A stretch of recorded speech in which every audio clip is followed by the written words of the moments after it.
seeing this amazing and moving collection of flowers and tributes in a week in which we've seen a resurgence of the heirs of Oswald Mosley, what I thought I'd like to do is just say a few things about why the Spanish Civil War and the memory of the Spanish Civil War matters to us. To me, one of the most amazing things that's come out of my research and a lifetime really devoted to the Spanish Civil War is seeing how ordinary people, under the most amazing odds, being bombed by the Luftwaffe, by the Italian Air Force, on the verge of starvation, continued to fight to the very end, long after they knew that defeat was inevitable. Why? Because the Republic did so much for them. Because the Republic did things in terms of workers' rights, especially in terms of women's rights, in terms of education, that made it worth fighting for. And of course, it also attracted the amazing solidarity of those that we're here to pay tribute to today, the International Brigades.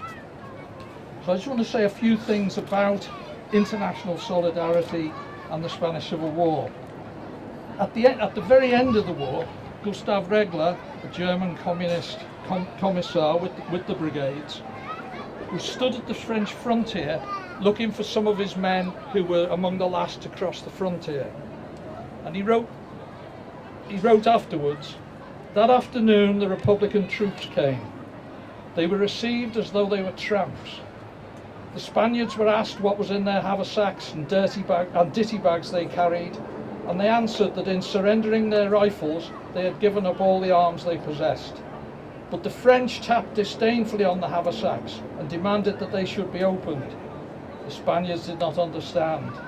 Until the last moment they persisted in the tragic error of believing in international solidarity. The dirty road on which the disarmed men stood was not merely the frontier between two countries, it was an abyss between two worlds. Under the eyes of the prefect and the generals, the men of the Garde Mobile took away the bags and bundles containing the Spaniards' personal belongings and emptied their contents into a ditch filled with chloride of lime. I have never seen eyes of such anger and helplessness as those of the Spaniards. They stood as though turned to stone, and they did not understand."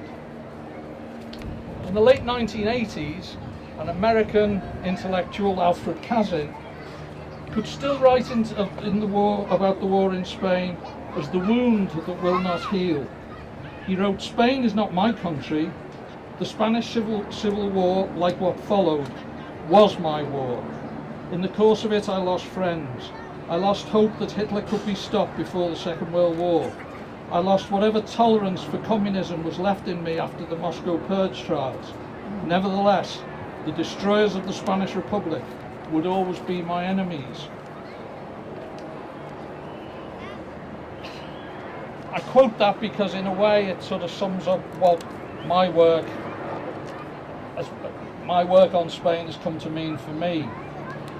But in a way, it seems to me that no one has summed up what the Spanish Civil War meant better than a fairly almost unknown American novelist, Josephine Herbst. In February 1966, she went to see the Spanish Civil War documentary Morir a Madrid by the French director Frédéric Rossif. She wrote that night to some friends, "I wouldn't have wanted anyone I knew to be seated near me, not unless they too had gone through the same experience. I not only felt as if I was dying, but that I had died. And afterwards I sat in the lobby for a good while trying to pull myself together, smoking, and later the scene on the street outside seemed completely unreal. I couldn't connect with anything or feel that it meant anything. Somewhat in the same way that I had felt when I got down from the plane in Toulouse after I flew out of Barcelona and had expected to enjoy ordering a real lunch for a change, and instead sat sobbing over an omelette and looking at people calmly passing by as if I had entered into a nightmare where the real world had suddenly been wiped off with a sponge and vanished forever. And actually, sitting in that cinema lobby, it came to me that in the most real sense, my most vital life did indeed end with Spain. Nothing so vital, either in my personal life or in the life of the world, has ever come again. In Toulouse, though the Spanish Civil War had not yet ended, I knew it would end, and with defeat, and that nothing was going to stop the World War. Nothing. And most of the time since, I have lived on buried treasure of those earlier years, and a kind of bounty. A kind of bounty I could still take nourishment from. Since Spain, it is all too repetitive and too terrible, with no lessons ever learnt. Yet grim as my view has come to be, I think it absolutely necessary to continue on any line available with the memory of the war. And I think that's what's so important, that the Spanish Civil War was 80 years ago, and yet it still, to my mind, is the last great cause.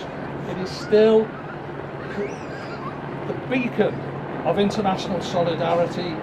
It is a repository of those values of solidarity. And now, in terms of what is happening in this country, as Almudena Cross said before, now more than ever, we need to remember that. We need to remember the need to continue to struggle for international solidarity. La lucha continúa.